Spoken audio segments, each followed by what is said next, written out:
Did you know this about Fiji, the Melanesian island nation? The capital is Suva, and the name comes from the Tongan pronunciation of the word for the main island, which is Viti Levu.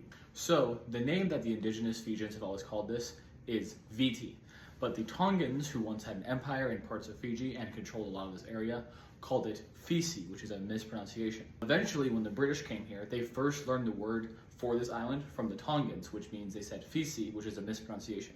And over time, they then started to refer to it as Fiji, and then eventually anglicized it all the way into Fiji. So the name Fiji is actually the anglicized version of a mispronunciation of the actual name of the island nation, which is Viti, as the locals call it. And then Viti actually means sunrise or east, depending on the source. There's a drink here called kava, which is a root vegetable that gets mashed up and then used as a drink, and it actually has similar effects to cannabis, being very calming and relaxing, and it's actually the national drink of Fiji. And Fiji is made up of over 330 different islands, with only about 110 of them being permanently inhabited by human beings. Another fact is that this nation has 3 different languages that are very present.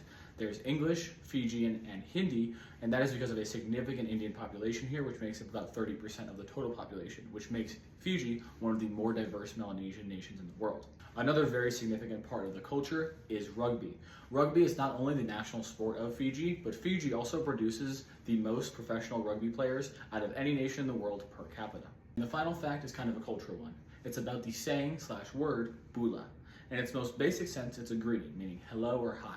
But in a deeper sense, it means life or to live, which in this sense is a blessing to others, saying, we hope you live a long life of happiness and success. This is said to each other and said to people who come here because Fiji is one of the happiest nations in the world. So they embody the spirit of this saying bula, which means to live or life, because they want everyone to have a very happy life. If you want to learn more about Fiji and how it got to the point it is today, where it's fully independent, how it got through the entire era of colonization and survived different colonizers, I made a history episode on that in the Young History podcast. So if you want to learn more, I encourage you to check that out. Thank you.